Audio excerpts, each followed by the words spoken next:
Assalamualaikum warahmatullahi wabarakatuh. Bertemu lagi dengan Bang Jai di Yona Sehat Jiwa. Salam sehat jiwa.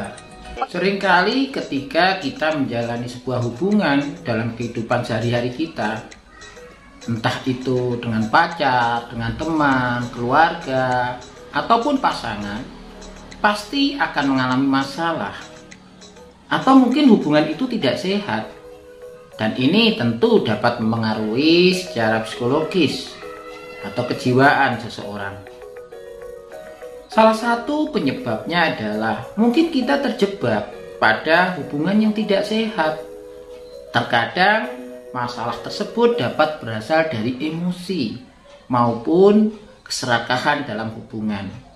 Ingin menguasai pasangan kita utuh tanpa memperhatikan perasaan mereka, tanpa memperhatikan perasaan pasangannya. Ingin mendapatkan kebahagiaan yang sempurna, tapi tanpa mau memberi bahwa pasangan kita itu juga butuh kebahagiaan, butuh dimengerti, butuh dikepedulian. Nah, biasanya salah satu jenis masalah yang biasa kita temui adalah sifat manipulatif. Tentu ketika ini dimiliki oleh teman, pasangan kita, atau staf kita mungkin, atau salah satu dari kedua orang tua kita, ya tentu akan menimbulkan stres atau tekanan psikologis yang luar biasa. Nah, kemampuan keluar dari persoalan ini tergantung dari sejauh mana seseorang mempunyai coping mechanism, apakah cenderung kepada coping mechanism berfokus pada emosional atau ke problem. Ya tentu seharusnya ke problem, ya ke masalah harus diselesaikan dengan baik. Tapi yang menjadi masalah adalah orang yang mempunyai sifat manipulatif cenderung tidak mau menyelesaikannya, cenderung ya yang penting dia nyaman. Kalau orang lain sudah tidak berdaya, kasihan, atau menunjukkan rasa empati yang berlebihan, dia udah bangga. Pada intinya adalah dia ingin menguasai. Nah, itu tentu yang harus kita perhatikan. Nah, apakah ini masalah? Ya jelas, apa sih sifat manipulatif itu? Sebenarnya sifat manipulatif itu adalah cara menyerang mental atau emosi seseorang untuk mendapatkan apa? Ya mereka inginkan. Jadi gimana caranya dia merebut perhatian, kasih sayang, mungkin harta benda atau mungkin uang, ya, sehingga orang lain atau pasangan kita itu menjadi menderita, menjadi sedih, menjadi stres, menjadi depresi. Nah, kalau pasangan itu ikut larut di dalam situasi itu, ya secara otomatis akan semakin senang, semakin bangga yang mempunyai sifat manipulatif ini, dan akan mengulang dan mengulang terus. Nah, sifat manipulatif ini ya memang sering terjadi pada suatu hubungan, ya entah hubungan antara orang tua dengan anak, atau adik dengan kakak, ya, atau teman, atau hubungan pacaran atau rumah tangga, ya. Jadi memang bisa saja terjadi, ya bisa saja orang sekitar kita mempunyai sifat manipulatif ini. Nah, manipulatif ini ya sering menggunakan kelemahan orang lain untuk menyerang ya orang lain tersebut supaya dapat memanfaatkan dan mengontrol korbannya. Ya, supaya apa? Supaya mengikuti keinginan dia. Jadi upaya orang lain untuk apa? Memanfaatkan kelemahan. Entah itu pasangannya, entah itu orang tuanya, entah itu temennya. Sehingga orang lain itu ya bisa diperdaya. Ya, bisa dimanfaatkan untuk kesenangan dia, untuk kebahagiaan dia, yang sebenarnya dia sendiri kurang sehat, ya. Karena apa? Ya mendapatkan kebahagiaan, ketenangan itu dari memperdaya orang lain, menggunakan kelemahan orang lain. Termasuk ketika seseorang mempunyai rasa empati yang besar, rasa kasihan yang besar. Bisa jadi orang itu gampang diperdaya, Karena prinsipnya nggak tegaan. Ada masalah besar, kemudian ingin berpisah. Nah, terus dia melakukan perilaku tertentu yang ketika dilihat pasangannya akan kasihan, akhirnya tidak jadi. Dan itu akan berulang terus. Nah, itulah manipulatif. Mengapa seseorang bisa mempunyai sifat manipulatif? Ini bisa terjadi karena dia ingin memainkan emosi dan mentalnya orang itu, atau pasangan, atau teman, atau orang tuanya. Untuk apa? Ya, memanfaatkan supaya mencapai tujuan dia yang lain. Misalnya materi. Ya. Biasanya orang yang cenderung manipulatif, dia akan menggunakan segala cara untuk mencapai tujuannya. Misalnya nih, minta mobil ya.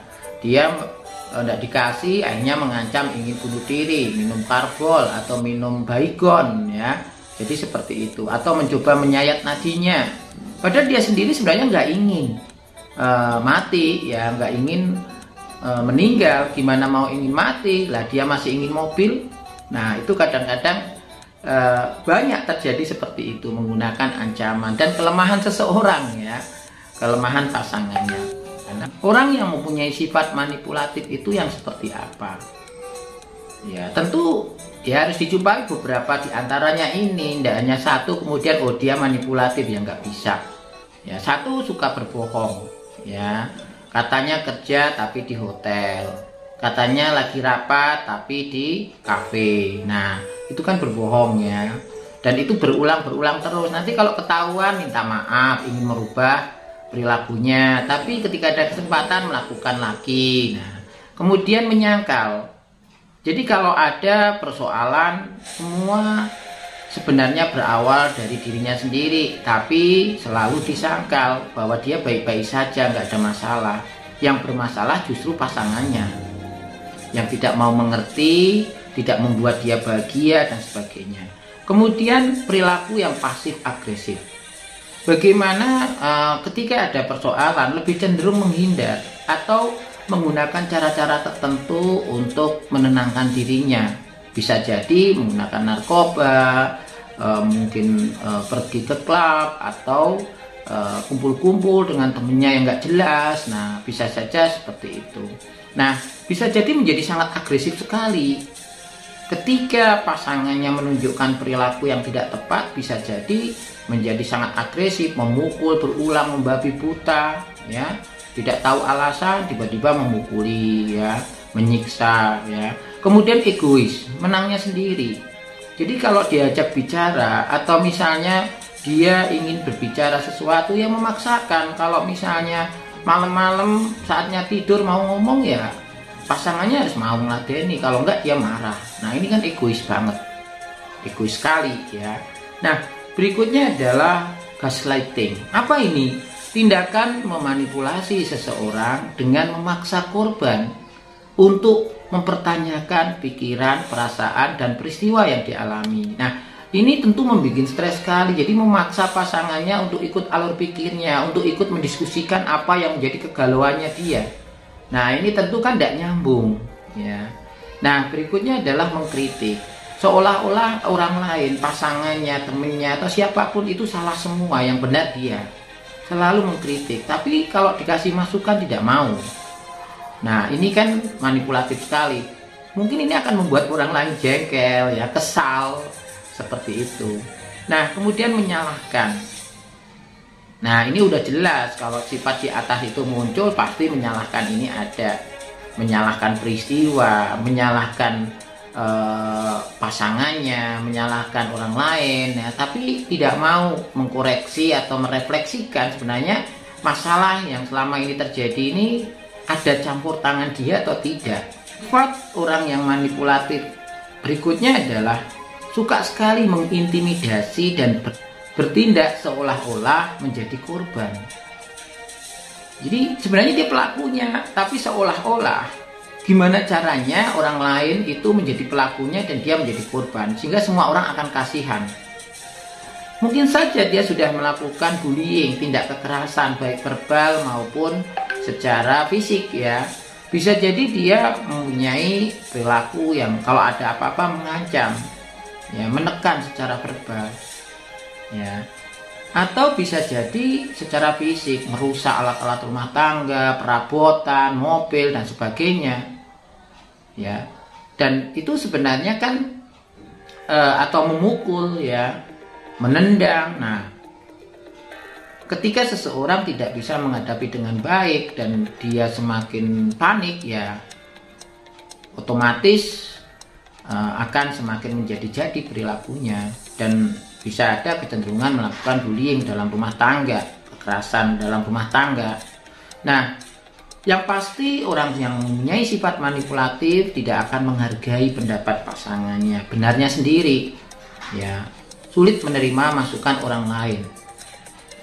Bahkan ketika ada orang lain yang datang untuk membantu, bisa jadi mengatakan bahwa ini bukan urusanmu, ini urusan saya dengan pasangan saya. Nah, selalu memanfaatkan rasa kasihan.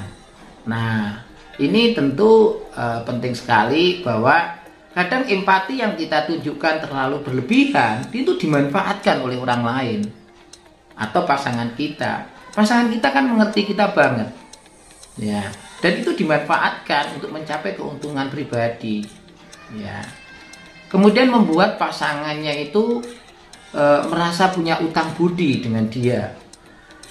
Nah, mungkin dia akan mencari celah peristiwa-peristiwa yang membuat pasangannya ini bahagia atau dipedulikan dan sebagainya, dan akan menggunakan itu selalu diucapkan berulang supaya pada akhirnya, ya, yang dimanipulasi ini takluk atau menurut lagi. Kalau misalnya mau berpisah, ya tidak jadi berpisah. Nah, tentu yang terakhir adalah sangat menyukai drama yang berlebihan. Ya, ini untuk apa? Untuk merebut empati. Ya, entah dia cerita dengan orang lain, saudara dan sebagainya. Ya, intinya adalah mencari pendukung. Kalau itu gagal, ya tentu pastilah mengancam bunuh diri. Ya, padahal dia juga nggak ingin bunuh diri, tapi ingin membuat orang lain bertekuk lutut mendukung dia atau mengakui apa yang dia lakukan itu benar. Nah, bahkan mereka tidak jarang loh menggunakan kelemahan pasangannya untuk menyerang. Karena tidak pernah melawan, akhirnya ya akan melakukan terus berulang, ya, sampai akhirnya mencapai tujuan. Nah, kadang ya mungkin itu tidak akan berhenti sifat manipulatifnya itu kalau tidak ada keberanian untuk menghadapi, atau mungkin tidak bisa mengambil keputusan untuk meninggalkannya, tentu secara baik-baik. Karena apa? Ya kalau sudah tidak mau berobat, sudah tidak mau menjalani pemulihan, ya memang sulit, ya. Jadi memang pilihannya jadinya berpisah. Nah, sebenarnya mengapa sih seseorang bisa mempunyai sifat manipulatif? Pasti ada dong penyebabnya. Dan bagaimana kita caranya menghadapi? Dan yang pasti ada caranya. Nah, untuk berikutnya Bang J akan coba membahas mengapa seseorang bisa mempunyai sifat manipulatif dan bagaimana cara menghadapinya. Nah, jangan lupa ikuti terus, dan yang belum subscribe silahkan subscribe.